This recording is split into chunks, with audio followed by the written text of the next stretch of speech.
إن الحمد لله نحمده ونستعينه ونستهديه ونستغفره ونتوب إليه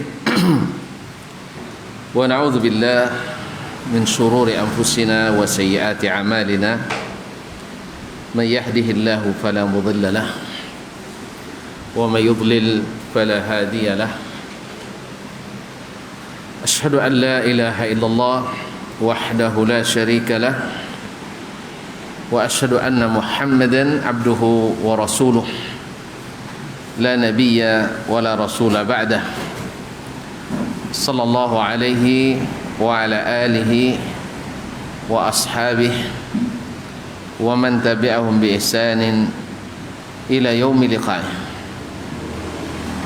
يا أيها الذين آمنوا اتقوا الله حق تقاته ولا تموتن إلا وأنتم مسلمون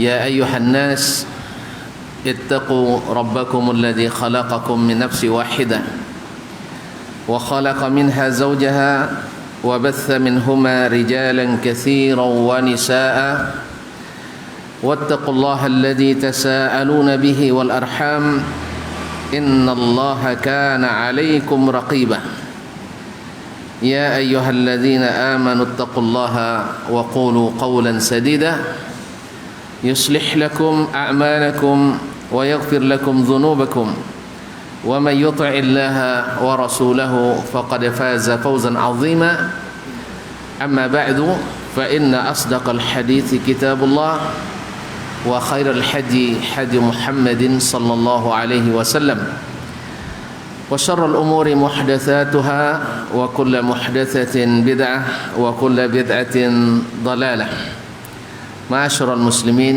معاشر المسلمات الحاضرين والحاضرات jemaah rumah mengaji Al-Azam yang saya muliakan, yang saya hormati, yang saya cintai, ataupun yang menyaksikan melalui laman Facebook dimanapun berada. Bersyukur kita kepada Allah Subhanahu Wa Taala setelah diberikan masa cuti yang cukup panjang. Alhamdulillah, mungkin hak badan yang tak tertunaikan secara sukarela barangkali tak tertunaikan, harus terpaksa. Ya, karena sukarela tak dapat, akhirnya dipaksa istirahat. Alhamdulillah, cukup sebulan, alhamdulillah diberikan kembali kekuatan dan kesempatan. Semoga Allah berkahi pertemuan ini, diberikan rahmat, diberikan ilmu yang bermanfaat serta amal saleh yang diterima. Amin. Salawat dan salam kepada baginda junjungan alam Nabi besar Muhammad alaihi afdhalus salati wa atammus salam, kepada para keluarganya, anak istri dan keturunannya, dan kepada para sahabat yang setia berjihad, berdakwah, membela risalah Islam hingga sampai kepada kita seperti yang kita lihat dan kita saksikan pada hari ini. Dan hadirnya kita di rumah mengaji ini adalah dalam rangka untuk membangkit batang terendah, ya, menaikkan pusaka yang lama tidak dinaikkan, ya, mengingatkan yang lupa dan mengokohkan yang ingat, atau memberitahu bara yang belum mengetahui. Ma'asyiral kiram, kemudian izinkan saya berterima kasih banyak kepada semua jemaah yang telah banyak berjasa dengan mendoakan, memberikan motivasi, semangat. Alhamdulillah banyak yang katakan dosa takut Ustaz. Alhamdulillah, ya, saya tidak takut juga, ya. Sebab kalau sempat meninggal gara-gara itu selesai urusan, ya, urusan dunia, tapi urusan akhirat masih panjang. Ya, mudah-mudahan Allah SWT wafatkan kita dalam husnul khatimah. Dan bahkan ada yang menyampaikan bantuan materi berupa obat-obatan, bahkan ada dalam bentuk uang. Oleh sebab itu saya berterima kasih sebesar-besarnya kepada seluruhnya. Baiklah kaum muslimin dan muslimat dirahmati Allah SWT, kita beberapa pertemuan yang lalu menyebutkan bagaimana keistimewaan, bahkan bagaimana selamatnya ashabul hadis, ahlu al-hadis, dan bahwasanya yang dimaksud ahlul hadis bukanlah sarjana hadis, bukanlah para penuntut ilmu hadis, bukan hanya pakar-pakar hadis, tapi ahlul hadis adalah mereka yang senantiasa menggunakan hadis dalam beragama ini, berakidah berdasarkan hadis, beribadah mengikuti hadis, bermuamalah terpaut dengan hadis, bahkan akhlak dan adabnya meneladani hadis-hadis. Itulah kata Imam Ahmad, ahlu al-hadis, walaupun bukan keluar dari fakultas hadis atau program studi hadis, tetapi senantiasa menjadikan hadis sebagai landasan berakidah, landasan beribadah, landasan bermuamalah, landasan berakhlak dan beradab, maka mereka masuklah dalam jajaran ahli hadis. Oleh itu Imam Abdurrahman ibn Qasim mengatakan, qalilul ilmi ma'at taqwa kathir. Orang yang sedikit ilmunya tapi bertakwa. Kalau kita tanya definisi takwa apa? Melaksanakan perintah, menjauhi larangan. Artinya dapat satu, amalnya satu. Dapat dua, amalnya dua. Ini nilainya besar, kata beliau. Kathir. Walakin kathirul ilmi ma'a ghairi taqwa.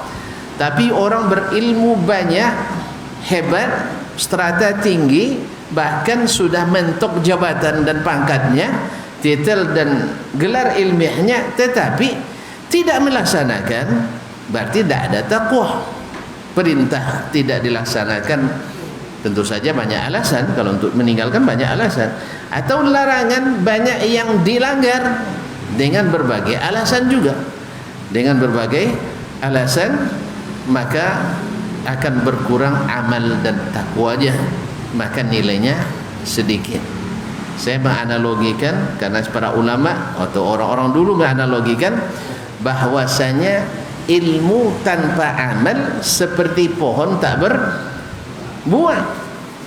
Maka satu pohon yang misalnya kalau kita favorit orang kan sekarang kan sawit ya, kalau satu batang sawit menghasilkan 200 kilo per panen, ya, satu batang 200 kilo ada. Nah, mana tahu ada. Nah, lebih baik daripada 2 hektar yang hasilnya 200 kilo juga. Iya Pak, mana mau Pak? 2 hektar hasil perpanen 200 kilo dengan 1 batang atau 2 batang hasilnya 200 kilo perpanen. Lebih baik yang satu. Jadi makanya ilmu dalam Islam di kalangan khususnya as-salaf, khususnya lagi ahlul hadis, itu tidak menambah, jangan hanya sekedar menambah pengetahuan, tapi juga menambah amalan dan prakteknya. Makanya kaum muslimin dan muslimat di bidang ilmu apapun sebenarnya, orang yang buka praktek lebih profesional daripada yang tidak buka praktek. Dokter tamat kedokteran, ndak kerja, ndak ngobati orang, ndak buka klinik, ndak buka apa, ndak itu kan ndak dianggap sebagai dokter, ya kan? Panggil ngobat ndak pandai, suruh rumah sakit katanya, ya kan? Suruh aja yang lain dulu gitu. Atau apa namanya? Atau seorang ahli hukum, apa istilahnya, notaris misalnya, lalu dia tamat dengan status apa, dengan yudisium summa cum laude, tapi pas pulang selesai kuliah tidur di rumah, tak ada buka apa namanya, praktek, tidak ada, tidak menghasilkan. Makanya ilmu tanpa amal seperti pohon tidak berbuah. 1 batang tapi berbuah lebih baik daripada 1 hektar tidak berbuah. Nah, inilah yang dimaksud dengan ahlul hadis itu. Lalu ahlul hadis itu dalam hadis sendiri disebut menurut para ulama, bukan menurut Nabi alaihissalatu wassalam, bahwasanya Satu, kita sebutkan 3 hadis kemarin dalam muqaddimahnya. Satu hadis, lan tazala ta'ifatu min ummati qa'imina 'alal haqq la yadurruhum man khadalahum. Akan tetap ada satu golongan atau akan ada sekelompok dari umatku yang senantiasa berdiri di atas kebenaran. Sah? Senantiasa ditolong Allah SWT. Golongan yang selamat. Para ulama hadis, ya tentu menafsirkan hadis kita tanya ke ulama ulama hadis. Menafsirkan Quran kita tanya ke ulama tafsir. Menafsirkan buah durian tanya ke toke durian lah saya, ahli durian. Nah, para ulama hadis mengatakan bahawa ciri khas ini adalah mereka ahlul hadis. Seperti kata Imam Ahmad, kata imam yang lain kemarin, Ibnul Mubarak, kalau bukan ashabul hadis ya tidak tahu siapa mereka. Sebab mereka lah yang senantiasa menegakkan bendera hadis, ahlul hadis. Ma'asyiral kiram yang dirahmati Allah Subhanahu wa taala, kemudian hadis yang kedua, naddarallahu imra'an sami'a minna haditsan fawa'ahu thumma addahu li ghairihi farubba hamili fiqhin laysa bifaqih aw rubba hamili fiqhin ila man huwa afqahu minhu. Allah jadikan bersinar wajah-wajah orang yang mendengarkan hadis dari kami, lalu mereka menghafalkannya, memahaminya, kemudian mengamalkannya dan menyampaikannya kepada orang lain, kaum muslimin. Menyampaikan ilmu kalau tidak dilaksanakan, kita tidak begitu percaya diri, hanya retorika kosong. Makanya Imam Al-Hasan Al-Basri rahimahullah ta'ala ketika diminta khutbah oleh jemaah tentang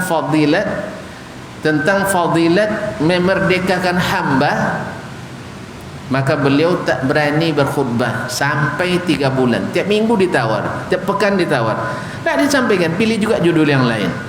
Sampai 3 bulan baru dia berbicara tentang fadilat memerdekakan hamba sahaya. Yang tadi, yang apa, yang desak-desak tadi, ada lama mana biarnya kan, sudah 3 bulan baru dia khutbah.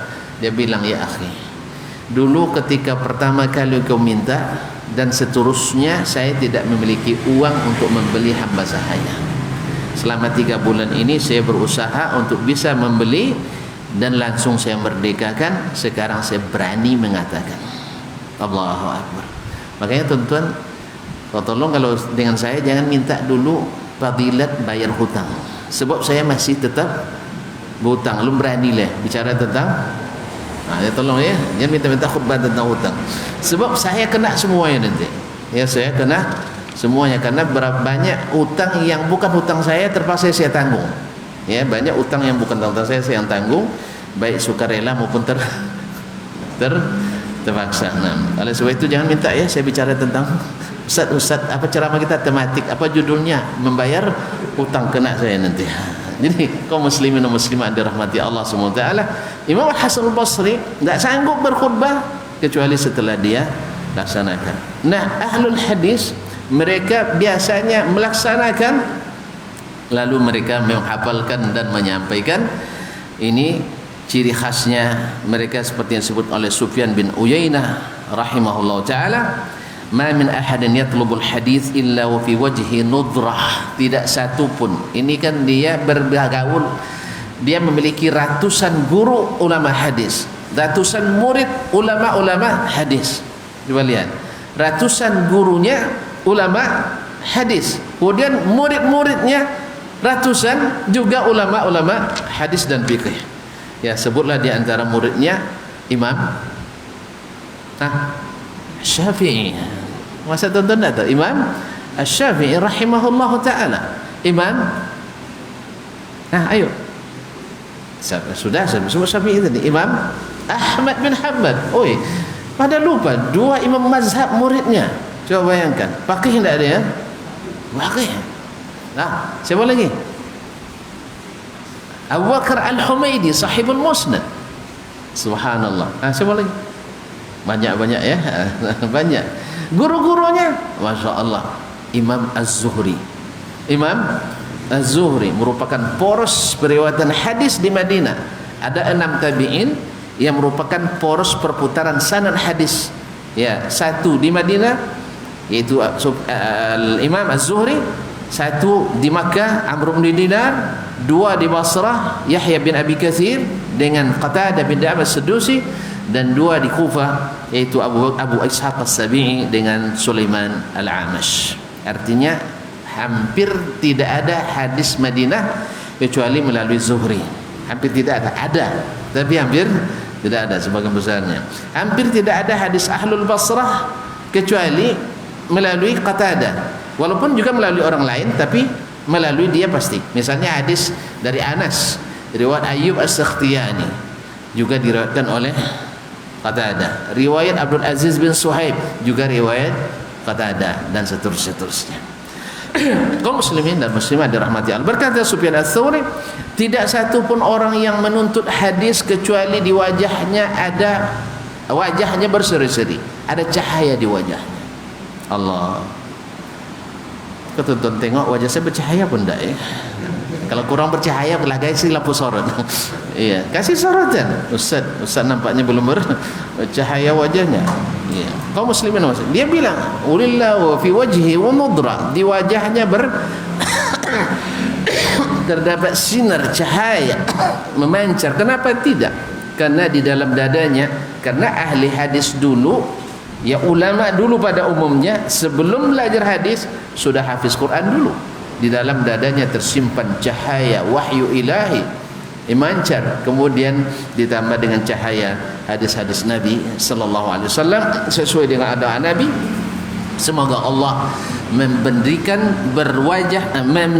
berseri-seri wajah orang-orang yang menuntut ilmu atau mendengarkan hadis daripada kami. Ma'asyiral kiram, kaum muslimin dan muslimat rahimanillahu wa iyyakum.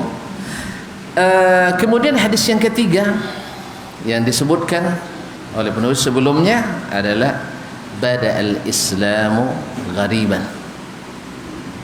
wa sawfa ya'udu wa sayaudu ghariban kama bada fatuba lil ghuraba. Kaum muslimin, kalau tanpa hadis ini saja, andainya tidak ada hadis ini, Islam itu awalnya datang dianggap aneh, asing, sah? Baik. Dan pasti akan dianggap kembali nanti asing. Betul? Baik. Lihatlah hari ini, siapa di antara golongan Islam yang dianggap asing oleh orang Islam? Kepada nengok saya semua. Hah? Siapa di antara golongan Islam yang paling dianggap aneh oleh orang Islam sendiri dulu?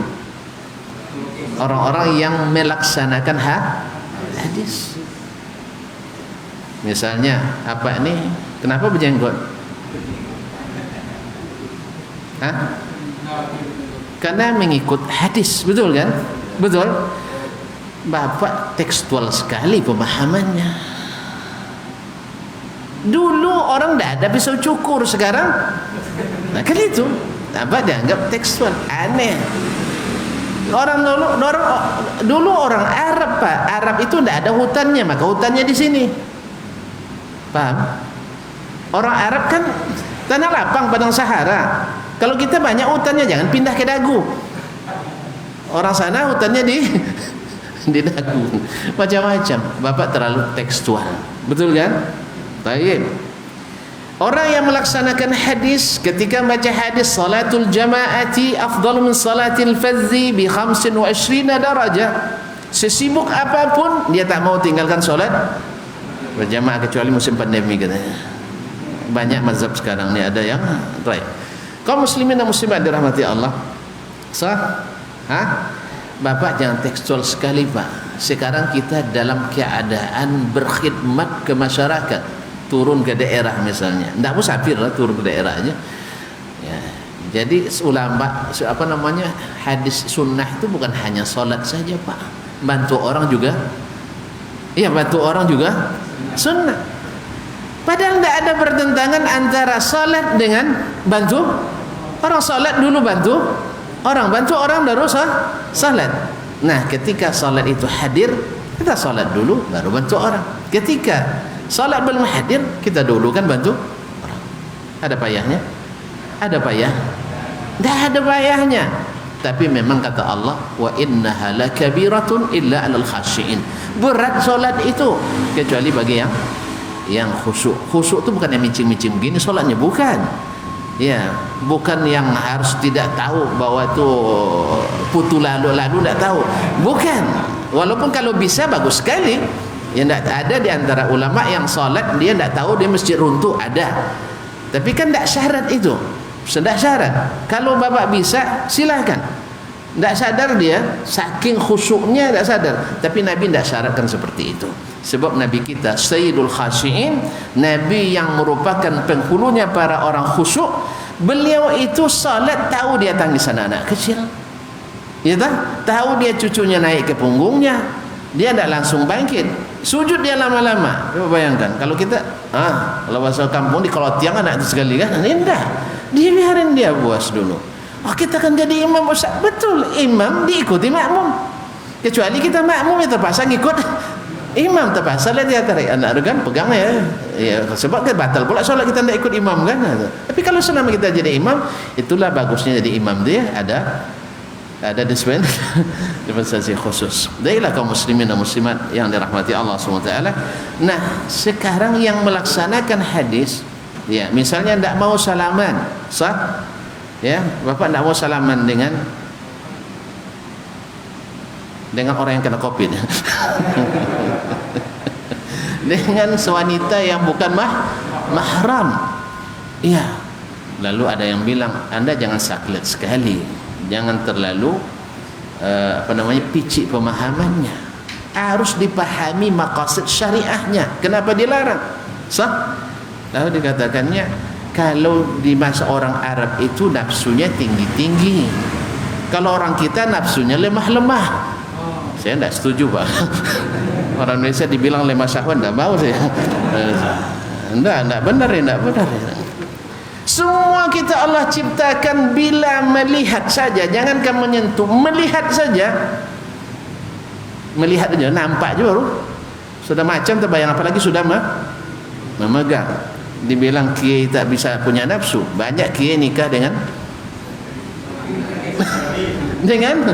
santriwati, ya tak?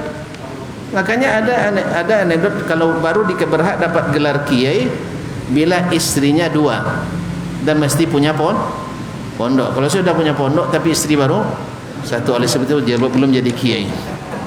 Belum jadi kiai lagi ya. Walaupun di SK saya ditulis kiai. Nah, kaum muslimin dan muslimat dirahmati Allah Subhanahu wa taala.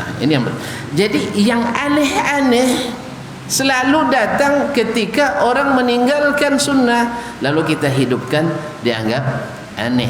Dulu tauhid itu tidak hidup di masyarakat Arab karena berbagai syubhat mereka, pikiran dan perasaan mereka, dianggap itulah agama yang diwarisi dari nenek moyang mereka yang asli, Ibrahim dan Ismail. Walaupun sudah jauh, lalu datang Nabi Muhammad SAW yang merupakan ibarat bangunan, tinggal satu bata lagi yang harus diletakkan. Dan itulah Nabi kita SAW. Lalu mereka menolaknya. Karena apa? Dianggap aneh dan asing. Tidak biasa. Sekarang kita ngumpul dalam acara misalnya halal biharam, ya, ada acara halal biharam karena banyak diisi dengan hal-hal yang haram. Jadi atau halal bihalal dengan acara itu semuanya jadi halal. Allah musta'an. Kaum muslimin dan muslimat dirahmati Allah, salaman. Dengan alasan Anda tak paham fikih maqasid. Jadi kalau seandainya punya nafsu, ya tak boleh salaman. Tapi kalau seandainya tuan-tuan tidak punya nafsu, boleh salaman. Sekarang pertanyaannya, kalau orang masuk ruangan di musim Covid ada pengukur suhu, betul kan? Kalau itu ngukur suhunya apa? Bernafsu atau tidaknya, ada alat ukurnya? Ada alat ukurnya? Nggak ada di sini semuanya. Nanti setelah salaman kiai dengan santrinya, dia ingat itu. Yang nomor berapa tadi itu ya? Tangannya lembut, nanti akhirnya diminta anak buahnya untuk menyusur di mana, menyasar di mana rumahnya, akhirnya melamar anak tersebut. Nasallahu. Untung hari ini ada untungnya juga, dibatasi. Untung hari ini dibatasi. Kalau tidak ada ramai anak-anak yang dinikahi oleh kiai kaum muslimin, maka dianggap lagi ini hal yang aneh. Sekarang kita beribadah solat sajalah, beribadah solat ya, ketika kita katakan sallu, seperti perintah Nabi, sallu kama ra'aitumuni usalli, salatlah kalian seperti kalian melihat saya salat. Ya, berarti kita tahu hadisnya sudah jelas ya, dikumpulkan oleh para ulama baik secara khusus maupun terpisah-pisah dalam bab-bab fikih ya, baik disusun secara khusus sifat salat Nabi atau dalam kitab-kitab fikih. Ada sifat salat Nabi, ini gerakannya, ini perbuatannya, ini ukurannya, ini jumlahnya, ini bacaannya, sah. Lalu kita ajak umat sekarang salatlah seperti Nabi sekarang salat. Tak bisa Ustaz, kan ulama banyak tak sama pendapatnya. Kan begitu. Ulama banyak tak sama pendapatnya. Kaum muslimin dan muslimat tidak satu pun ilmu, walaupun salah pasti ada dalihnya, pasti ada dalilnya. Jelas tak? Dulu orang-orang Quraisy menyuruh orang tawaf di Ka'bah telanjang bukan tidak punya dalih. Apa dalihnya? Ada yang hafal? Tak hidup di masa itu, maka tak tahu tuh. Iya. Dalilnya begini, orang tinggal di Mekah, Mekah itu tanah suci, betul kan? Makanya banyak orang-orang kampung kita, orang Mekah itu bagus-bagus, suci-suci orangnya katanya. Sampai di sana nampak beda kan? Oh, tidak seperti yang dikira katanya. Bukan orangnya yang suci, tanahnya mesti disucikan. Tapi karena tidak berilmu, orang-orang Quraisy mengatakan orang Mekah itu suci-suci, suci badannya, suci pakaiannya. Maka orang-orang selain Mekah bila ingin tawaf di Ka'bah harus dalam bentuk dalam keadaan suci. Jelas, karena Mekah itu tanah suci, Ka'bah itu ibadah suci, tawaf itu ibadah suci. Oleh sebab itu mereka syaratkan kalau mau tawaf mesti memakai pakaian orang Mekah. Tentu orang yang datang kan lebih banyak dari orang Mekah, betul? Yang datang lebih banyak dari yang situ, habislah pakaiannya. Ini kan sesuatu yang diada-adakan pasti melahirkan yang diada-adakan lagi. Jelas? Saat dibuat satu yang baru dalam agama akan punya anak, cucu dan cicit nanti, dan susah untuk dihilangkan.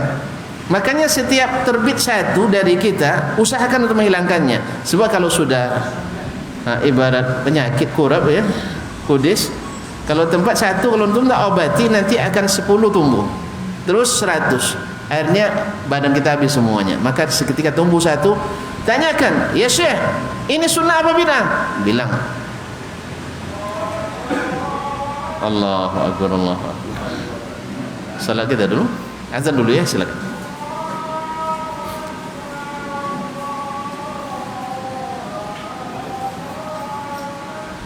Allahu Akbar.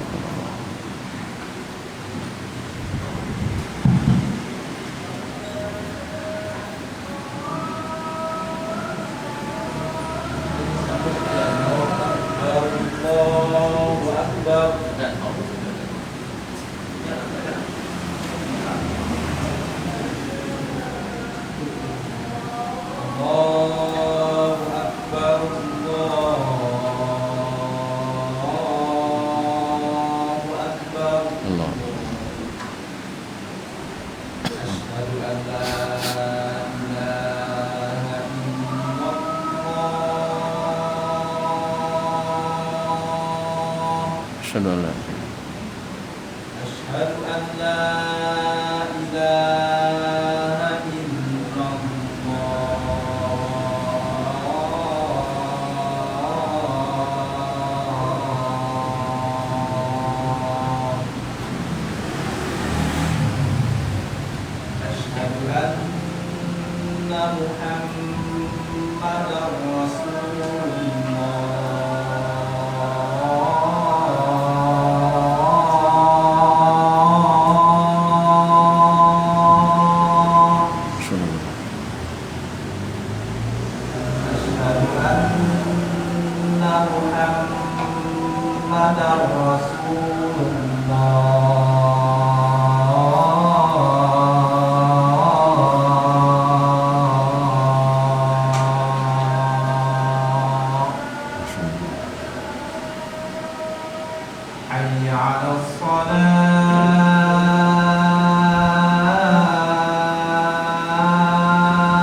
Ma'asyiral muslimin, ma'asyiral muslimat yang dirahmati Allah Subhanahu wa taala.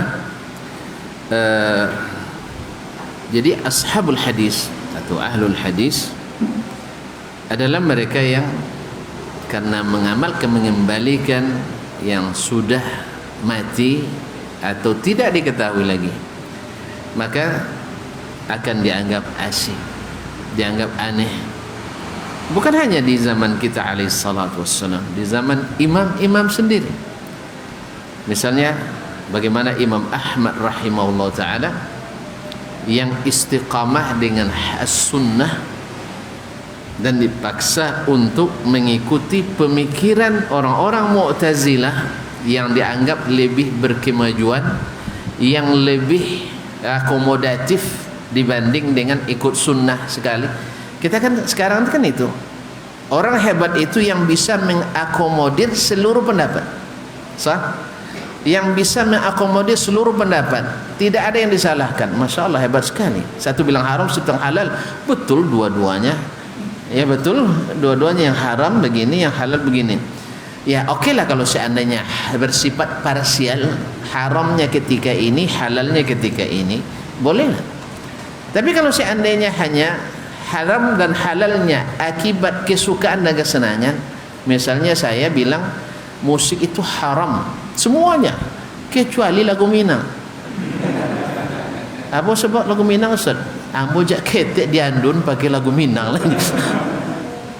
Tak bisa ninggalin. Kalau itu alasannya, gimana bisa kau merubah hukum Allah SWT? Atau alasan lain lagi, maknanya penyanyi sopan-sopan pakai kerudung nih ya, pakai hijab. Pakai hijab. Oh, pakai hijab tapi nari pula. Ini dah ada penyanyi religi itu, kaum muslimah Islam tidak ada. Kalau penyanyi religi dalam Islam itu tidak ada. Pasti akan berbuat kefasikan. Latihan musik bersama laki-laki, sah? Pergi bermusik bersama laki-laki. Akhirnya selingkuh sama Makanya kaum muslimin dan muslimat, wajarlah Abdullah bin Mas'ud mengatakan al-ghina bariduz zina. Nyanyian itu pos menuju ke zina. Nauzubillah, nauzubillah. Tidak ada penyanyi religi, tidak ada. Ya, hanya meniru agama lain yang menyanyi dalam ibadah mereka. Kita tidak, ibadah kita bukan menyanyi. Kalau nak nyanyikan Al-Qur'an. Taghannu bil Qur'an. Hassinul Qur'ana, zayyinul Qur'ana bi aswatikum. Bacalah Al-Qur'an dengan suara yang terbaik kita. Al-Qur'an lah yang kita. Atau syair-syair yang tidak diiringi dengan musik dan tidak ada campur baur laki-laki dan perempuan dan tidak mengikuti gaya-gaya orang-orang fasik. Nasallallahu alaihi wasallam wa afiyah. Kaum muslimin dan muslimat dirahmati Allah. Ini hadis tentang ini banyak, tentang At-Taifatul Mansurah saja lebih dari 35 hadis ya, dikumpulkan oleh guru kami Syekh Hafiz Al-Hakami dalam sebuah risalahnya. Kemudian Al-Firqatun Najiyah sekitar 27 hadis, sebagian besarnya sahih, ada sebagian kecilnya yang dhaif. Kaum muslimin dan muslimat, jadi kalau ada mengingkari At-Taifatul Mansurah wal Firqatun Najiyah, barangkali perlu membaca kitab ini supaya jelas baginya dan kita dengar komentarnya. Kaum muslimin dan muslimat dirahmati Allah. Kemudian tadi kan hadis Al-Qur'an, hadis.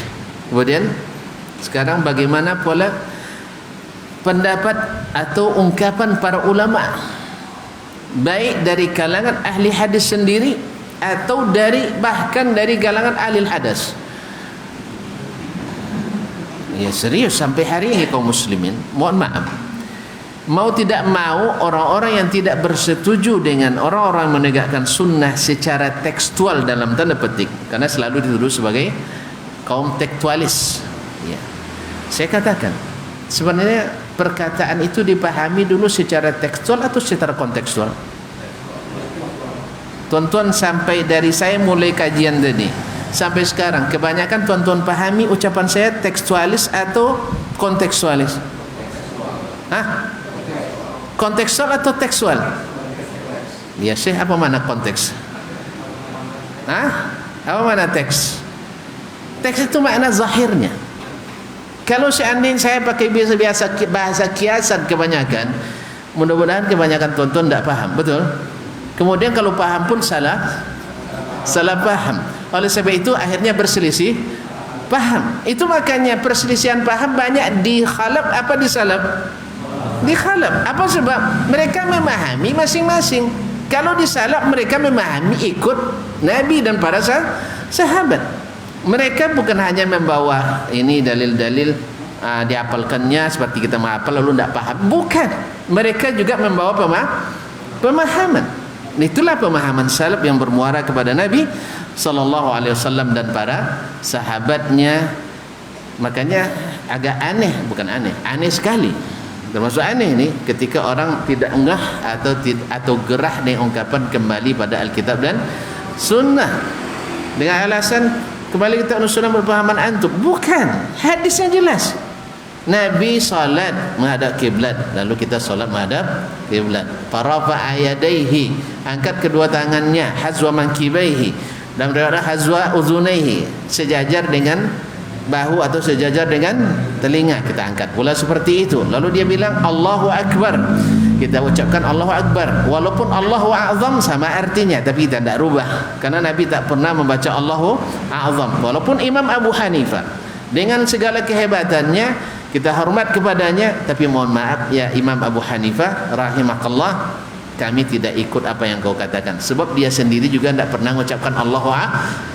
Tidak pernah diriwayatkan Imam Abu Hanifah, walaupun bolehkan mengganti Allahu Akbar dengan Allahu A'zam, saya tidak mengetahui Imam Abu Hanifah salat dengan mengucapkan Allahu A'zam. Jelas?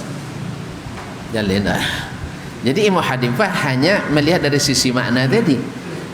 Ya. Kalau andainya ada orang tak bisa mengucap Allahu Akbar lalu dia ucapkan Allahu A'zam, sah salatnya. Gitu menurut beliau. Tapi saya tidak mengetahui Imam Abu Hanifah melakukan yang seperti itu. Jelas? Kalau ada tolong kasih tahu saya ya. Berarti saya berterima kasih, ada tambahan ilmu bagi saya. Nah, kaum muslimin dan muslimat dirahmati Allah Subhanahu wa taala. Karena beda antara pendapatnya, antara amalannya. Sama dengan Imam Asy-Syafi'i rahimahullah, beliau berpendapat solat berjamaah itu sunat muakkad, fardu kifayah bagi jemaah, bagi secara kolektif fardu jemaah, fardu kifayah, tapi per individu sunat muakkad. Jelas? Apa tahu bezanya enggak? Sekampung tu, bagi sekampung tu fardu kifayah. Artinya kalau tak ada yang solat jemaah di masjid tu, dosa sekampung tu. Itu pendapat Imam Syafi'i. Tapi kalau per individu, asal sudah ada yang solat berjamaah, lalu kita tak pergi, kita tidak berdosa lagi. Boleh. Ibarat solat jenazah tu. Solat jenazah kan fardu kifayah. Kalau sudah ada yang melaksanakannya, yang lain sunat mengikutinya. Jelas? Jelas? Tidak berdosa. Jelas ya? Jadi fardu kifayah itu kan kifayah, diwakili, dicukupi oleh orang lain, dan tinggal sunat bagi yang lain. Tapi kalau per individu sunat muakkad. Tapi pernah tidak antum ketahui Imam Syafi'i tidak pergi solat berjamaah? Ada tidak? Muridnya Yunus bin Abdul A'la As-Sadafi di Mesir, karena beliau kan meninggal di Mesir. Walaupun beliau kena penyakit wasir, berdarah-darah dia, tapi tetap solat di masjid. Tetap solat di masjid. Itulah baginya. Jadi antara pendapat, kita tidak asal dapat pendapat Imam Syafi'i sunat muakkad, alhamdulillah saya mazhab Syafi'i ini. Kamu jangan ganggu-ganggu ya pendapat saya. Ini sunat, jangan paksa saya ke masjid. Allah. Kaum muslim. Ruh mengikut imam dengan ruh mencari keringatan imam berbeda. Nabi SAW disuruh memilih dua hal, pilih yang paling ringan kan? Yang paling ringan, tapi beliau mengambil berat untuk amalannya, mengambil berat untuk mengamalkannya, artinya diamalkannya. Nah, kaum muslimin dan muslimat yang dirahmati Allah SWT, sekarang bagaimana pula pendapat atau kesaksian para ulama tentang keutamaan ahli hadis ini? Qala hafizallah, wa ammal hujjatu bi tathbiti fadlihim, adapun hujjah dalam menetapkan keutamaan mereka diambil dari perkataan as-salaf wal a'immah al-mu'tabarin, dari perkataan as-salafus salih dan imam yang mu'tabar, sangat banyak di antaranya perkataan Sufyan Ats-Tsauri. Saya kira tidak ada yang kenal dengan Pak Sufyan Tsauri ya. Nah, sampai namanya kemana-mana ada. Di Indonesia banyak Sufyan Tsauri, Malaysia banyak, di Brunei banyak, Thailand banyak, ya tak? Hah? Jangan-jangan di rumah ngaji ada Sufyan juga, Pak Sufyan. Ini dia Sufyan Tsauri. Nah, lebih terkenal lagi daripada Sufyan bin Uyainah. Coba bayangkan. Kaum muslimin dan muslimat, Sufyan Tsauri di masanya ada 4 tiang pokok fikih Islam. Salah satunya Imam Sufyan Ats-Tsauri di Irak, Imam Malik di Hijaz, Imam Lais bin Sa'ad di Mesir, Imam Al-Auza'i di Syam. Kan Islam waktu itu, di masa itu kan yang maraknya di Irak, Syam, Hijaz, ya tak? Nah, jadi ada Mesir. Imam Lais bin Sa'ad di Mesir, Sufyan Ats-Tsauri di mana tadi? Kufah. Kufah di mana? Di Irak. Al-Auza'i di Syam. Syam itu meliputi Syria, Lebanon, Palestina dan Jordan sekarang. Taib. Dan Imam Malik di Madinah. Yang punya mazhab siapa dari mereka yang 4? Imam Malik. Subhanallah, sejarah. Jadi Allah ingin tetapkan ini, tetapkan ini. Padahal yang paling terkenal di masa itu 4 orang nih. 4 orang nih menjadi rujukan utama. Tapi akhirnya yang mazhabnya diriwayatkan Abu Hanifah. Sah?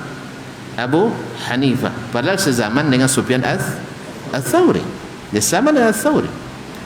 Tapi rujukan ulama sunnah pada masa itu yang ahlus sunnah, karena orang menganggap Imam Abu Hanifah sebagai ahlur ra'yi, lebih banyak berpendapat daripada riwayat. Jelas? Maka Imam Abu Hanifah dianggap ahlu ar-ra'i. Dan murid-muridnya Jelas? Maka yang empat ini, tapi akhirnya yang mazhabnya berkembang, Abu Hanifah dengan mazhabnya mazhab Hanafi, Imam Malik mazhab Maliki, kemudian Imam Asy-Syafi'i mazhab Asy-Syafi'i, dan Imam Ahmad bin Hanbal dengan mazhab Hanbali. Sufyan Ats-Tsauri mengatakan al-malaikatu hurrasus sama. Malaikat-malaikat itu adalah penjaga di langit. Kan tidak ada orang yang kerja ke langit ya? Ada? Manusia tak ada. Jin aja mencoba tidak sanggup lagi walaupun sudah pernah di atas. Ya. Iblis kan dulu sama-sama di atas nih. Di atas apa di mana-mana? Di atas ya, taib. Kan surga di atas kan? Taib. Surga itu di sisi Allah, betul? Taib berarti nanti akan masuk ke masalah kaum muslimin dan muslimat. Surga di atas, makanya orang mati ruhnya diangkat ke atas. Makanya disebut kembali ke hadirat Allah, gitu ya. Apa makna hadirat? Hadirat, hadirat hadapan, ke hadapan Allah, dikembalikan ke hadapan Allah SWT. Tapi payah juga tuh. Kalau wafat kemana ruh diangkat? Ke hadirat Allah. Ya kan, telah berpulang ke rahmatullah. Baik, diangkat ruhnya ke atas. Allah musta'an. Berkata beliau, hurrasus sama wa ashabul hadithi hurrasul ardi. Sedangkan ahli-ahli hadis, orang-orang yang menghafalkan hadis, meriwayatkan hadis dan mengamalkan hadis adalah penjaga-penjaga bumi. Apa maksudnya? Segala aturan Allah di langit, malaikat yang jaga pelaksanaannya. Seluruh aturan Allah di bumi, ahli hadis yang jaga. Makanya memang penjaga ini beresiko, Pak. Ya, ada security di perusahaan. Datang Pak Kapolres nak lewat di situ. Sebab kalau lewat jalan lain muter jauh. Ini Pak Kapolres, kira-kira kasih masuk enggak? Tergantung. Kalau kuat security-nya, dia bilang, "Pak, Bapak tembak saya lebih baik daripada saya biarkan Bapak, karena saya punya atasan." Pernah tonton mengalami? Enggak ya, karena enggak pernah jadi security. Enggak pernah, alhamdulillah. Ya ada yang seperti itu. Tak ada yang seperti itu. Sampai dikeluarkan, ini NRP saya, nomor registrasi polisi. Ya. Kasat misalnya. Tapi kadang-kadang karena takut dikasih, itulah ada halnya. Jadi resiko jadi security itu berat. Sebagaimana juga ahli hadis hari ini yang betul-betul istiqamah menjalankan hadis sering kena kena todong, kena gertak, ya. Kena kunci tu, kena gertak. Ustaz kalau gitu ngaji tidak bisa diundang di sini, tidak bisa ngaji di sini. Betul itu. Karena ngaji di sini harus bisa mengakomodir seluruh pendapat. Kalau makna mengakomodir pendapat, kita jelaskan ini pendapat imam ini dalilnya, pendapat imam ini dalilnya, bisa. Tapi kalau mengatakan kalau dua pendapat yang tanaqud, bertentangan, bukan variatif sifatnya, bukan ikhtilafu al-tanawwu, ikhtilafu tadad, tidak bisa disatukan. Kalau diterima ini tak terima, tidak mungkin kita katakan dua-duanya benar. Satu meyakini Allah di atas, satu meyakini Allah tak ada tempat di mana-mana. Bisa dua-duanya benar? Bisa dua-duanya benar? Ya kita jelaskan. Dan yang meyakini itu juga berusaha keras menjelaskan, betul? Berusaha mempengaruhi masyarakat, berusaha berdakwah bahwa yang mengatakan Allah di atas mujassimah, menyamakan Allah dengan makhluknya, menganggap Allah berjisim, bertubuh. Ya kita katakan bahwa yang mengatakan Allah di atas itu dia sendiri. Yang mengatakan Allah di atas itu Nabi sendiri. Yang mengatakan Allah di atas itu bukti sejarah sendiri. Bulan ini bulan Mi'raj. Tuhan kapan peringatannya? Makanya lupa aja kita ada. Enggak diperingati, Ustaz. Oh, ada tanggal merahnya. Alhamdulillah. Tanggal berapa? Tanggal 27 Rajab, walaupun ini tanggal paling lemah dalam sejarah, tapi itu yang muktamad dalam kalender. Tidak apa-apa, jangan diprotes. Nanti kurang cuti kita. Kurang cuti kita. Saya tidak merusalahkan. Yang nak peringati silakan, yang tidak silakan. Saya pun kalau diundang dan ada maslahat lebih besar, saya hadiri. Ya, ini terus terang nih, tuntun nak protes saya silakan aja. Coret nama saya juga silakan, tidak masalah. Iya, tapi saya kalau antum tanya pendapat saya, tak ada syariatnya, tidak ada sunnahnya. Tetapi kalau seandainya antum buat nanti, saya hadiri kalau sempat. Ya kalau sempat. Nah, artinya ada tempat-tempat yang tak mungkin masuk kecuali masa itu. Jelas? Jalan enggak? Mungkin perlu masalah pembahasan lebih luas ini. Tidak bisa paham sekali sebutnya. Kaum muslimin dan muslimat dirahmati Allah SWT. Sampai di mana tadi? Hah?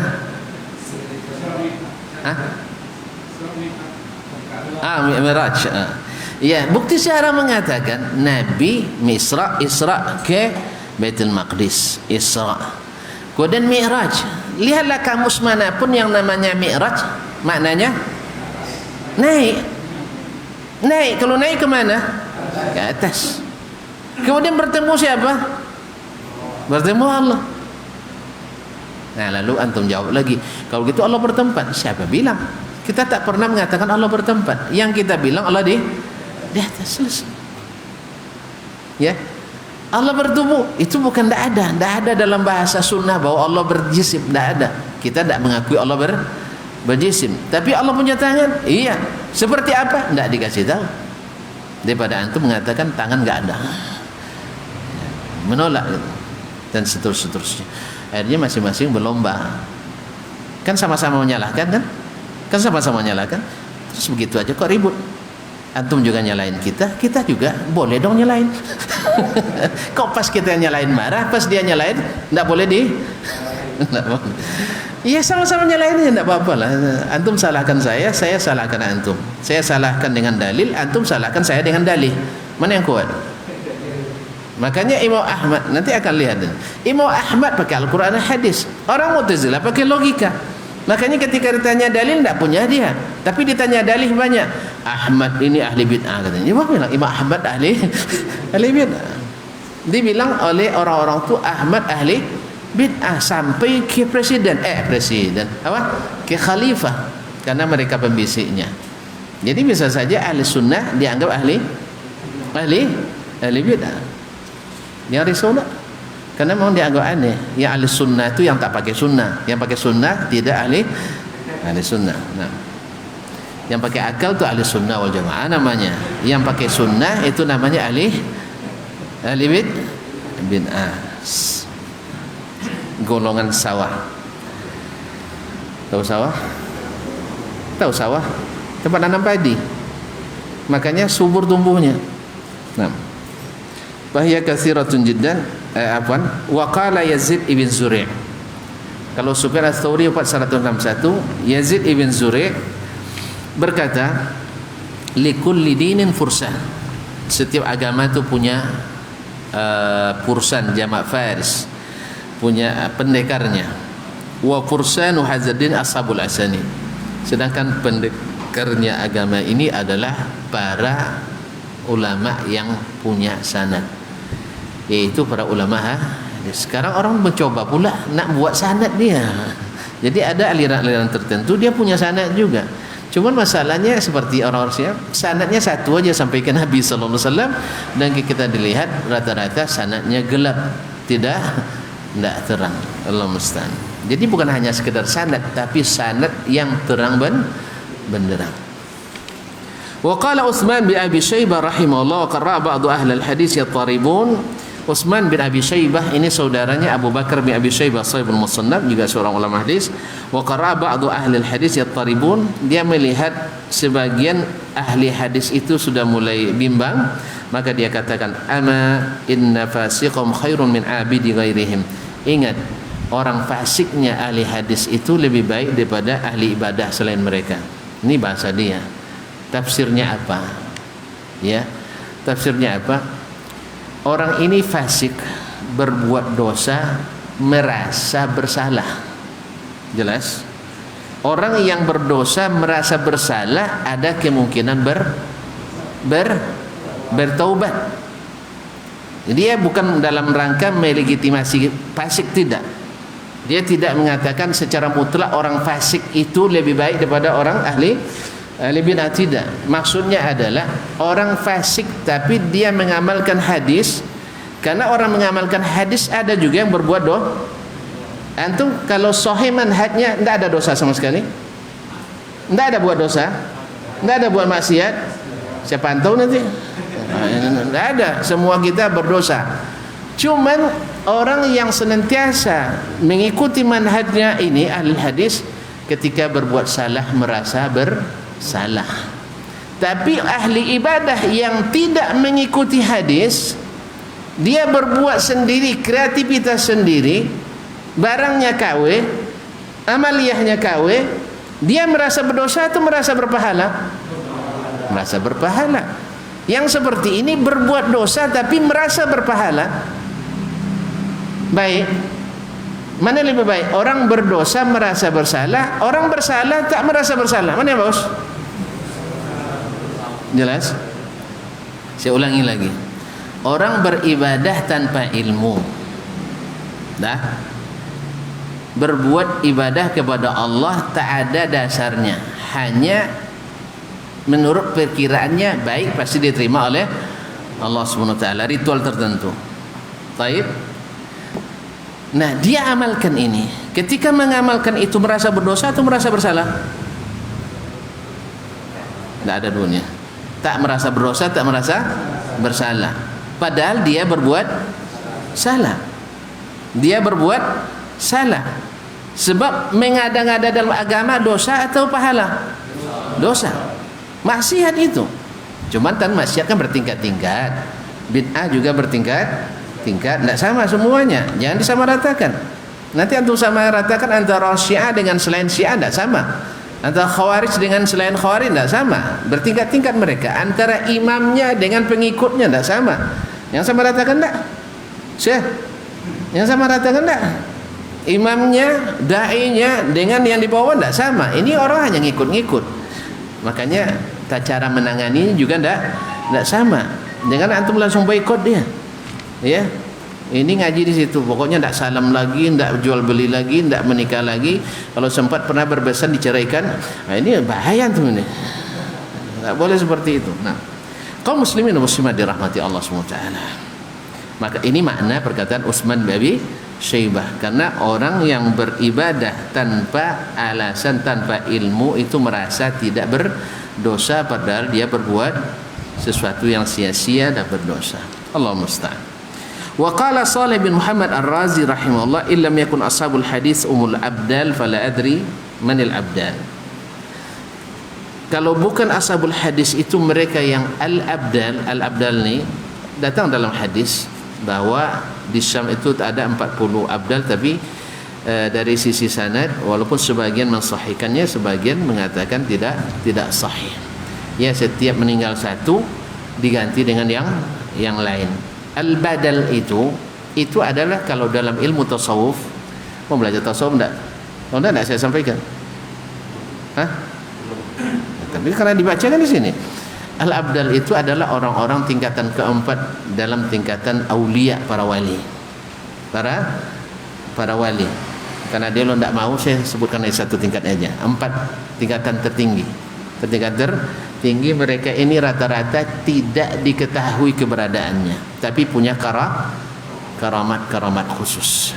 Karamat khusus. Nah, makanya banyak yang mengklaim dia sebagai badal supaya dapat, ada yang benar-benar, ada yang menjadikannya sebagai peluang, kesempatan untuk mencari uang. Nah, dia mengatakan kalau bukan ahli hadis yang abdal itu, badal-badal para wali itu, tidak ada wali lagi. Karena memang yang berhak dapat karamah itu adalah, karamah kan dari Allah. Ada karamah? Ada. Yang kuburan karamat yang kita buat sendiri. Tapi kalau karamatul aulia itu ada. Cuman tidak sama dengan setiap orang ada kejadian aneh langsung karamah. Tidak. Ya tidak. Sebab karamah itu tidak dipelajari. tidak dititiskan, walaupun datuknya wali, murid gosnya tidak mesti jadi wali. Orang kita tidak asal sudah keturunan kiai langsung jadi wali, ini tidak dipelajari, tidak diajarkan, tidak dititiskan, tidak diwariskan, tidak dipamerkan, dan bukan kehendak wali itu sendiri, tapi hadiah dari Allah di saat dia tidak punya jalan kecuali hanya pertolongan Allah Subhanahu wa taala. Tapi kalau masih dipelajari jadi wali, itu itu bukan karamah, itu lemu. Itu lemu. Kalau istilah dulu ada lemu putih, ada lemu hitam. Semuanya hitam tuh maksudnya. Cuman dikasih cat kapur gitu. Cat kapur putih. Nah. Iza ra'aita rajulan min ashabil hadis, bahkan iza ra'aitu rajulan, berkata Imam Asy-Syafi'i. Ini semua riwayat dalam Syarah Ashabil Hadis, diriwayatkan dengan sanad yang sahih oleh Imam Al-Khatib Al-Baghdadi rahimahullah. Al-Khatib wafat 463. Ya, iza ra'aita rajulan min ashabil hadis faka'anni ra'aitu an-nabiy sallallahu alaihi wasallam. Iza ra'aitu rajulan, apabila saya melihat seorang laki-laki dari ashabul hadis, saya seolah-olah melihat Nabi sallallahu alaihi wasallam sedang hidup. Artinya, kalau memang nak dikatakan ahlul hadis, sahibul hadis, nengok orang ke kita, ya, lalu pekerjaan kita seperti kata Imam Syafi'i, seolah-olah Nabi ada di depan kita. Jadi kalau nak jadi ahli hadis gitu, nah berarti harus pelajari bagaimana Nabi sallallahu alaihi wasallam. Ketika Nabi berbicara dulu, menjelaskan akidah kepada umat, pakai apa dia? Al-Quran. Tuan-tuan, dah ngantuk ya? Ngantuk, saya stop. Tuan-tuan, Nabi berdakwah kepada umat pakai apa dia? Pakai unta. Hah? Pakai Al-Quran, hadis, wahyu. Ya, iya tak? Pernah Nabi menukil berkata Sokrates, Aristoteles, atau Injil, Taurat, lihat Yohanes volume sekian, lihat Paulus, ada Nabi berdalil di situ.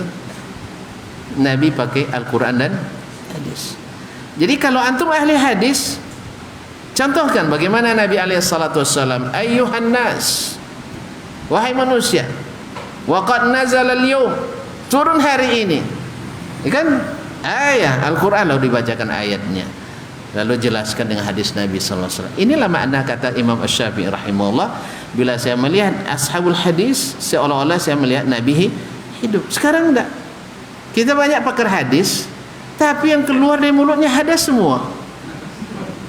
Ya, saya pernah menghadiri sebuah kuliah umum ya, yang Masya Allah terkenal, sudah menjadi tokoh tafsir internasional.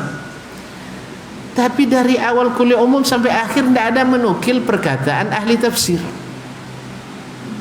Mulai dari awal berkata pemikir Prancis Kolom misalnya, berkata pemikir orientalis Jerman si fulan, tidak ada fulan dia Jerman ya. Nah, dan seterusnya sampai akhir.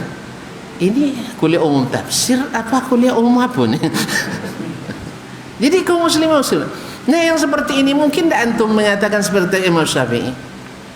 Mungkin seolah-olah Nabi hidup.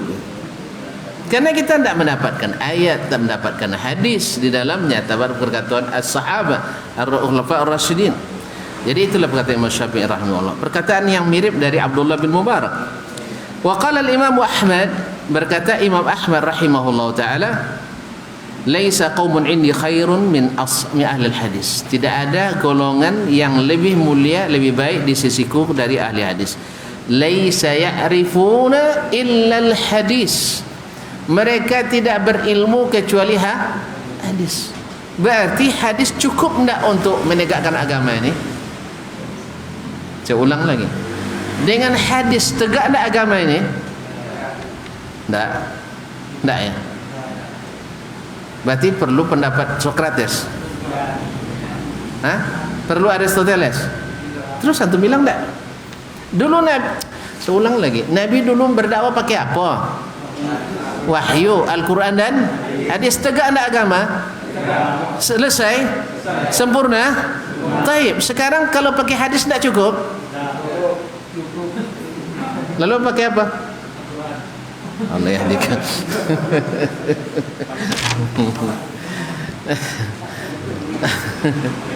Kalau udah pakai hadis sayang, pasti pakai Quran sayang. Tapi kalau pakai Quran belum tentu pakai. Paham enggak? Paham enggak? Ulang ya. Kalau orang mendirikan hadis pasti pakai Quran. Tapi kalau orang hanya pakai Quran, belum tentu pakai hadis. Pernah ngaji enggak? Ada orang Quraniyun. Jelas? Ahlil Quran, lahir dulu di India. Itu enggak mau pakai hadis. Di Indonesia namanya ingkar sunnah. Jelas? Tapi ahlul hadis, ada enggak ahlul hadis yang enggak pakai Quran?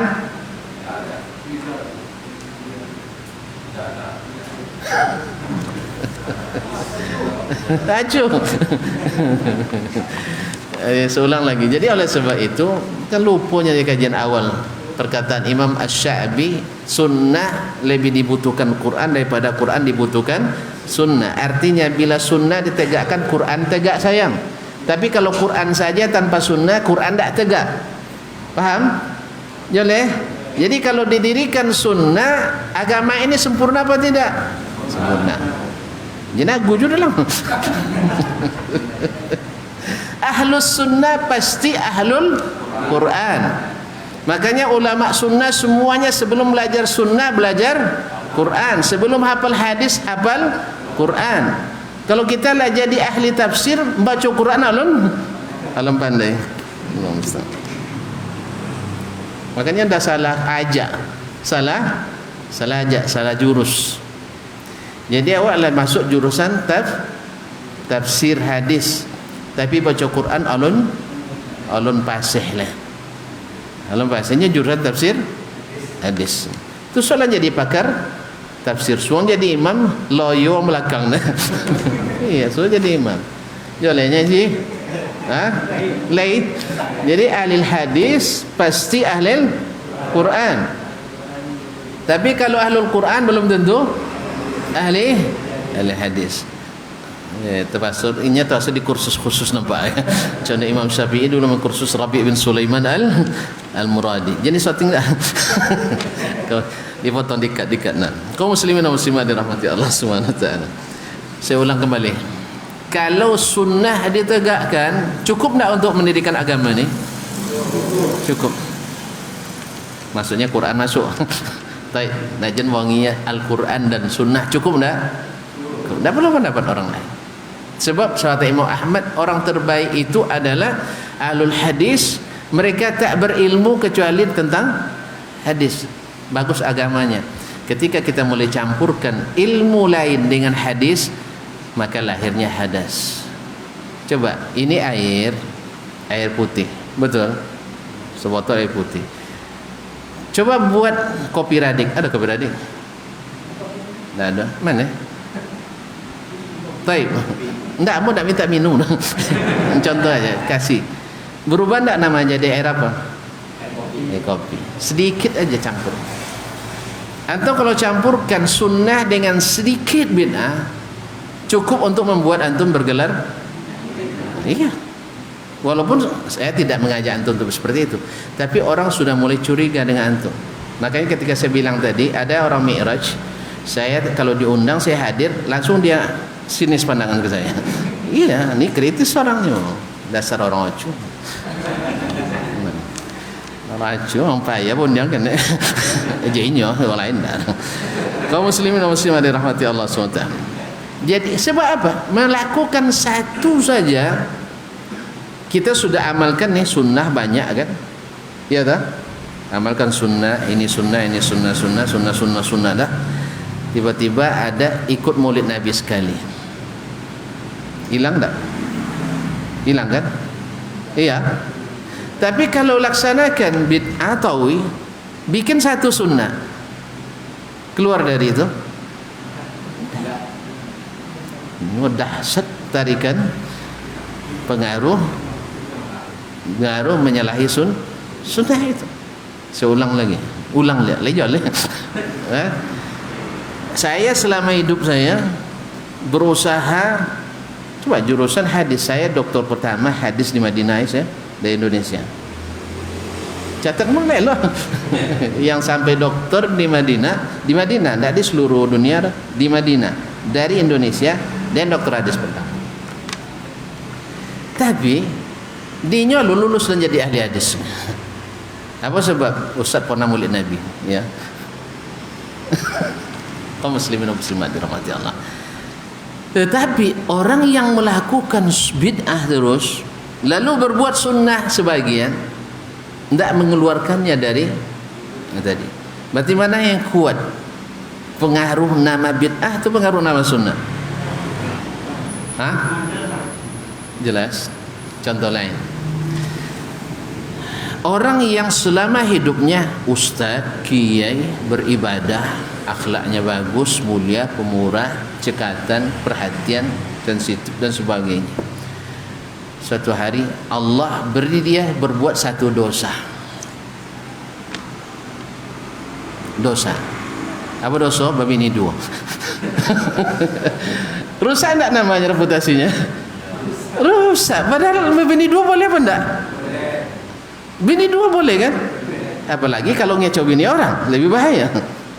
Jadi kaum muslimin dan muslimat dirahmati Allah, satu aja bisa meruntuhkan seluruhnya. Maka pengaruh penyimpangan itu lebih cepat ditangkap orang daripada kebaikan-kebaikan yang dibangun. Antum bikin rumah dengan modal 2 miliar. Rumah itu berapa? Belum punya rumah? Oh, nikah aja belum, gimana dong? Sudah nikah belum? Kasihan. Baik, alhamdulillah. Untung. Alhamdulillah. Bikin rumah dengan dana besar. Tiba-tiba ada sudut sana itu tak lurus. Rusak enggak? Rumah bagus. Rusak. Pada semuanya bagus. Semuanya bagus. Orang melihat ke situ kaum muslimin. Maka wajar bila antum ada kecenderungan ke sunnah tapi pernah melakukan kesalahan, orang akan melihat kesalahan itu. Allah musta'an. Baiklah kaum muslimin dan muslimat dirahmati Allah. Maka ahlus sunnah atau ahli hadis la ya'rifuna ila hadis. Dalam beragama ini bicara dengan hadis. Baik. Nanti kan ada yang mengatakan kita perlu ijtihad ulama. Siapa bilang tidak perlu? Dan ulama itu ijtihadnya pakai apa? Al-Quran dan hadis juga, bukan ijtihad bebas saja.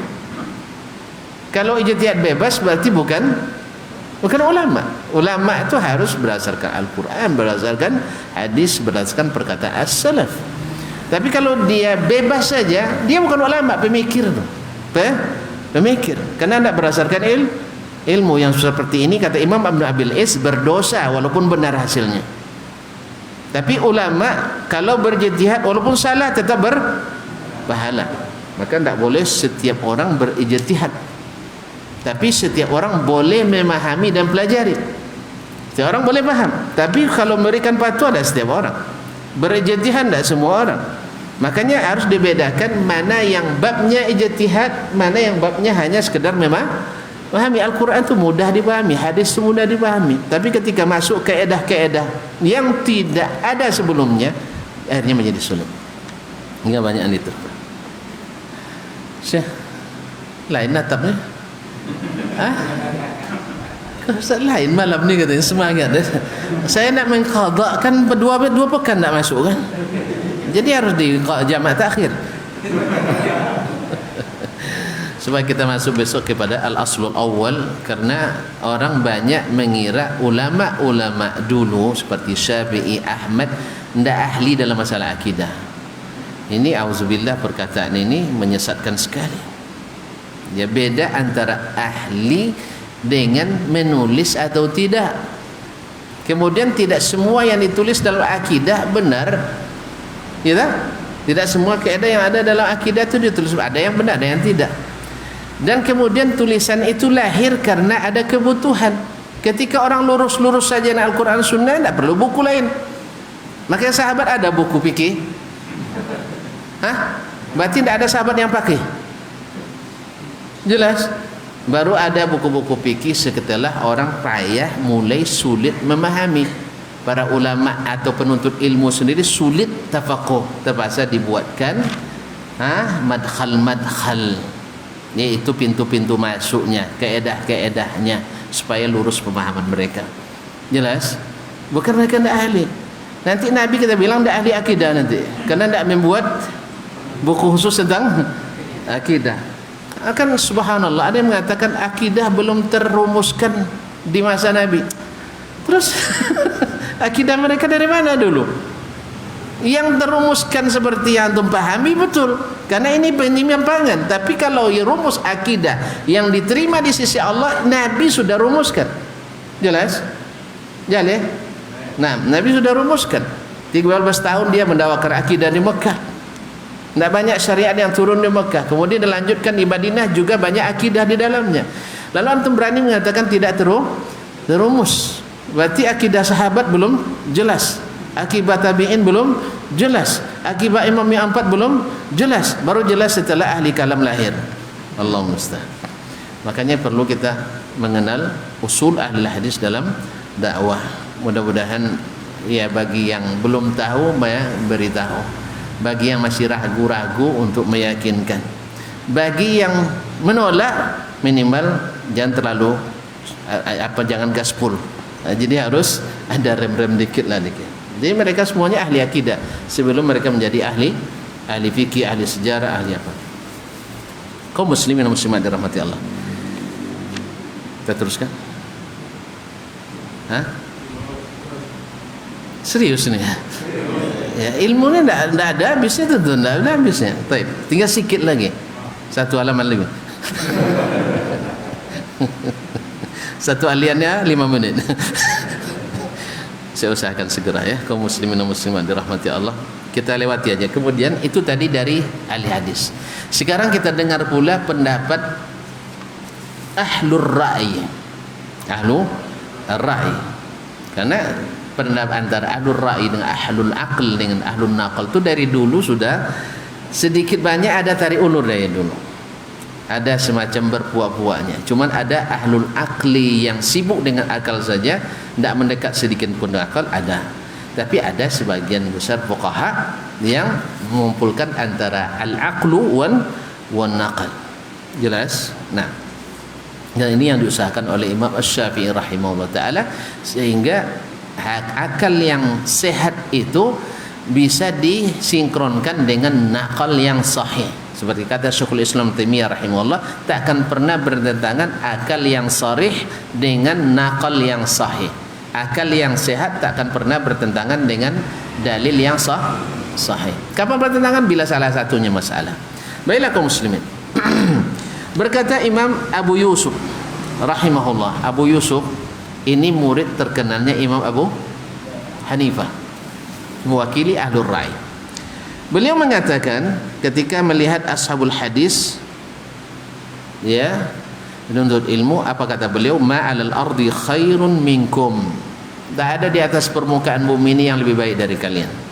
Alaysa qad ji'tum, bukankah kalian telah datang lebih awal, bakartum tasma'una hadits Rasulullah sallallahu alaihi wasallam, untuk mendengar hadis-hadis Rasulullah sallallahu alaihi wasallam. Ini juga diriwayatkan oleh Al-Khatib dalam Syaraf wa Ashabil Hadis, kemuliaan ashabul hadis dengan sanad yang sahih. Nah, bahkan ini terakhir, ya, bahkan imamnya ahli kalam, imamnya ahli al-kalam sebelum Imam Abu Hasan al-Asy'ari lagi, yaitu Al-Walid al-Karabisi. Al-Walid al-Karabisi, dari dialah Husain al-Karabisi, imam ahli kalam yang semasa dengan Imam Ahmad belajar, ya. Wa'tarafa lahum bifadlihim. Al-Walid al-Karabisi ini mengakui keutamaan ashabul hadis. Wa awsa banihi biltizami mazhabihim. Ketika akan meninggal dia wasiatkan anak-anaknya untuk mengikuti manhajnya ahli hadis. Padahal dia ahli kalam dia. Padahal dia ahli kalam. Ada ya memang. Rata-rata ulama-ulama kalam yang besar-besar itu orang sekelas Imam Al-Ghazali, orang yang sekelas dengan Al-Fakhrur Razi, ya. Ini Al-Walid Al-Karabisi di akhir umurnya menyesal kenapa mempelajari ilmu kalam. Tapi sayang kita hari ini walaupun baca itu masih tetap pede karena belum sampai derajat mereka. Akhirnya manjat-manjat dulu, penasaran kan, ujung-ujungnya nanti kita harapkan sama pula dengan mereka, akhirnya turun juga akhirnya. Karena Allah sudah turunkan wahyunya ke bumi, tidak usah manjat tinggi tinggi sekali dengan akal yang tanpa petunjuk Al-Quran dan Sunnah. Berkata Imam Ahmad bin Sinan, gurunya Imam Al-Bukhari rahimahullah, kana Al-Walid Al-Karabisi khali. Al-Walid Al-Karabisi itu adalah tuacu saya. Tuacu Pak? Apa pasti tidak tahu dia?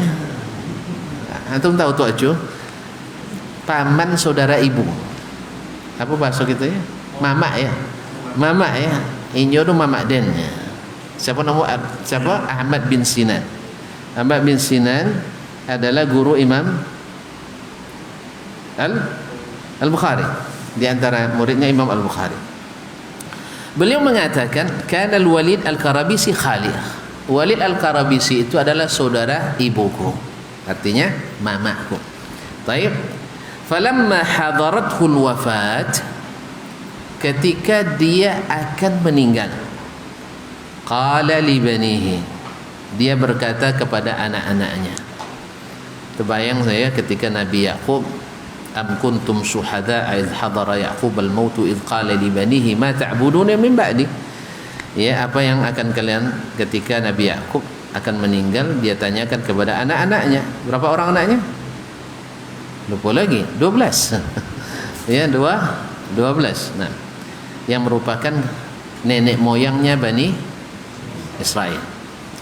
Kaum muslimin, qalu na'budu ilahaka wa ilaha abaika. Sekarang dia akan meninggal, dia katakan kepada anak-anaknya. Tuan-tuan dan perempuan yang saya muliakan, orang akan meninggal, wasiatnya yang besar-besar atau yang kecil-kecilnya? Pasti yang besar. Tidak mungkin orang wasiat, tuh ada paku saya simpan bawa tikar. Tidak mungkin itu wasiatnya, kecuali paku emas ya. Pasti yang besar-besar, yang penting-penting lah kaum muslimin. Kalau tuan-tuan wasiatnya yang tak penting, berarti tidak tahu apa yang harus diwasiatkan. Jadi pasti yang penting-penting, iya tak? Iya, misalnya hutang itu penting, orang wasiatkan. Sah? Atau ada istri yang tak diketahui oleh istri tuanya. Kan ada orang pengaruh ceramah seorang ustaz, bapak itu harus punya amalan yang disembunyikan dari istri gitu. Dapat tangkapan itu, masya Allah, mendem sendiri nih. Alhamdulillah saya punya amalan tersembunyi dari istri saya. Rupanya sudah punya 2 anak dengan istri yang lain, tak tahu istrinya. Ini kalau akan meninggal mesti diwasiatkan ini. Sebab berbahaya kalau tak diwasiatkan, nanti nikah anak kita sama anak kita, nauzubillah. Atau berperang anak kita dengan anak kita, atau janda kita dengan nauzubillah, berbahaya. Maka harus ada wasiat.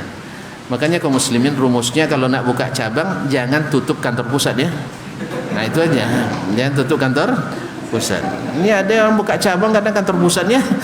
Nah, kalau itu saya tidak nasihatkan itu.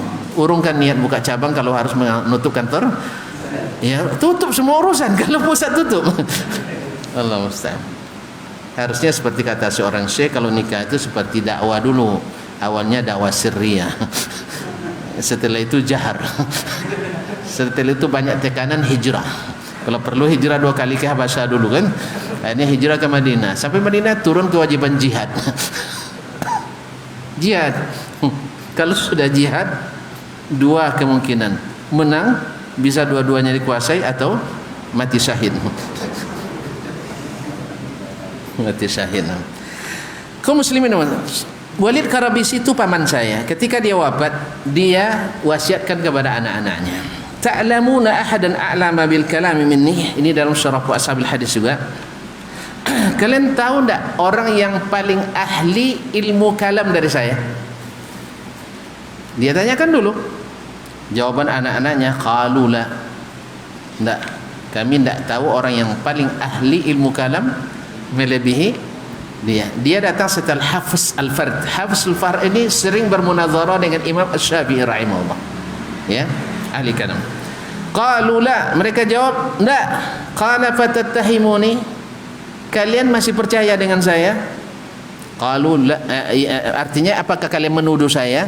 Jawabannya tidak. Artinya ragu enggak kalian dengan saya? Jawabannya kami enggak ragu dengan ayah. Qala fa inni usikum, ingat, saya berwasiat kepada kalian, ataqbalun, mau kalian terima? Qalu na'am. Mereka jawab, kami mau menerima, siap menjalankannya. Dah mulai sabotase. Ini jamaah terakhir saya. Jamaah terakhir. Terima banyak-banyak malam ni. Baik. Alaikum bima alaihi ashabul hadis. Ini wasiatnya. Kalian wajib mengikuti jalannya ashabul hadis. Fa inni ra'aitul haqqa ma'ahum. Saya meyakini yang hak itu pada mereka. Memang di masa hidup susah mengaku kebenaran itu. Sah. Fir'aun baru ngaku setelah akan dead. Ya tak? Abu Talib sebenarnya mau masuk Islam, tapi juga ada syaitan besar dua-dua banyak waktu itu, tidak bisa. Sekarang dia katakan fa inni raaitul haqqa ma'ahum, saya lihat kebenaran itu ada bersama mereka. Sampai hari ini kita lihat atau ada pengakuan tersembunyi dari sebagian orang, benar apa yang disampaikan kawan-kawan kita itu di Azam itu benar itu katanya. Cuma, nah itu masalah, cuma mereka tidak pandai menyesuaikan diri dengan masa.